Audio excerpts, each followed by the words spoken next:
Hey folks, it's Dave Parrish here with Knack Builders. I do custom builds for the Knack platform, help with training and support. If you go to my website, you can sign up to.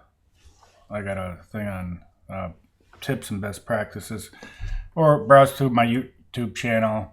Appreciate it, down here if you subscribe to it. That always helps. But let's jump into this.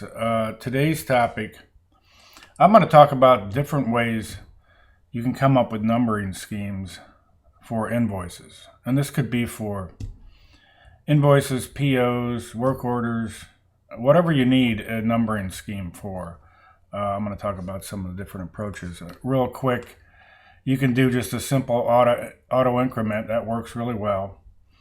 You can combine things with text formulas to come up with another type of scheme. Sometimes if you put acronyms in front of it, it can mean something, the type of product, region it was in, and just by looking at it, you know more about that invoices.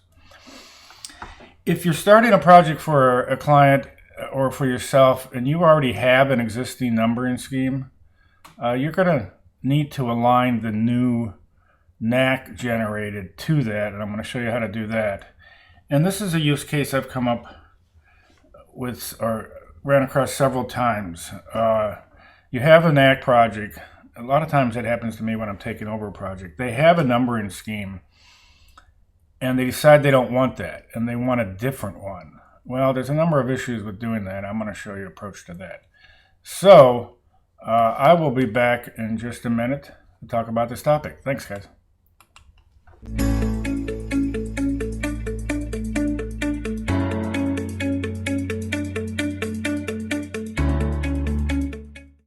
Hey folks, I'm back, and let's just jump into this different approaches to dealing with numbering on invoices, POs, work orders, whatever. I'm just going to pull up an app here. And the first one we're going to address, this is simple, auto increment. Here's that field. This is actually dealing with the work orders. You know what auto increment is. It's just, it starts with 1, Knack generates it automatically, and the number keeps going. If you delete one of these, let's say number 3 here, that will never be used again. It's always going to be unique. And that works just fine for these. You can call this invoice number if you wanted to. The only issue there is some people just don't like things starting with a 1 or single digits. They may want more involved with that. So there's some other things you can do too. I'm going to do this combined with a text formula. And I have a bunch of different fields here. Some of them apply directly to what I'm talking about. Some are a little off, but you'll get the idea. Here's one. It's basically we're just talking about using a text formula. So here's one. Let's call that up. What this does, a text formula will draw in text you write in. In this case, we're going WO dash and then some value. This value could be that auto increment we used. In this case, this particular field is using a different number, but you'll get the point here. Let's get to this. So this is adding, this I'll get to in a minute, but this particular app, when they started it, they were manually entering it, the work order number, but they wanted in certain cases for it to say WO dash. So that text field says creates WO, and then it adds this value to the end. Now I talked about using this to know more about a particular thing. This isn't set up in here, but you'll get the idea. If this is a particular product type on this work order, or if it came from a certain region, or whatever values you want, usually you make those into, say, a 1-letter thing or maybe 2 letters. And you can combine in a text formula, you could have those values as a field. Let's say it was west, south, east, whatever. Something could be generated that's called S, and you'd go get that value. And then a product type, an acronym for that. And then combine them all together. And then you'd end up seeing it ended up being combined for that. So that can be useful too. Now here, if you have, this is often a case, you're building an app for someone, they're already existing, they're doing business, they're generating stuff. And just a simple auto increment, you don't want to restart what their numbering scheme is. You have to start it so the next one that they do in the system aligns with all they had before. You have to time this somewhat.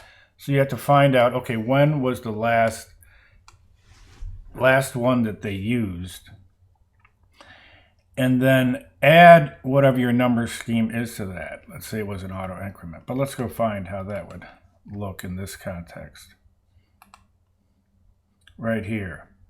We found out that the last one they were going to use before we started using the Knack system was, and this is an equation field, was 8186. So whenever someone generates the next one in the system, we want it to be this plus, let's say it was the 1, plus 1 auto increment. And this could be different. You're going to have to do some math figuring out on this. But again, you'll get the idea. Find the value that makes it align correctly. Put that value in here and then add the next one to it. And you're going to get the next logical one in the series for that. Again, that takes a little playing around with, but that's the approach there. Last one real quick here. I found this a number of times. They have it in this app, they do this. They have an existing numbering scheme, and then they want you to change that. And most clients say, oh, can you just make this? And it's like, well, there's a few things going on there. First of all, in this case, if they're changing the numbering scheme, most likely they're going to be 2 different fields. And those fields appear all throughout the app. It's a column and a table. You call up an invoice or a work order, and it's the number up top. And what are you going to put? Old one, new one, or put a bunch of hide show rules based on conditions? That just doesn't work out. In this case, again, I took over this app, and prior to that, they were all manually entering. This is what they were manually entering, and you see it's just a text field. So when they're creating the invoice or the work order, they typed it in, which has a number of issues with it. They had to know what the last one used was, and sometimes that was difficult. They could make typing error. It could be duplicated with something else. None of that worked well. So they said, hey, can we just start auto-generating it?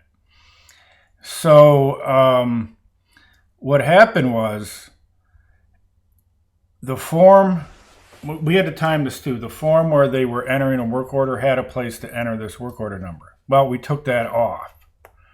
And then we have the new, right here is the new auto-generated one. So we have 2 different ones, but we want those in one field so we can populate it throughout the app and be able to search for stuff easily.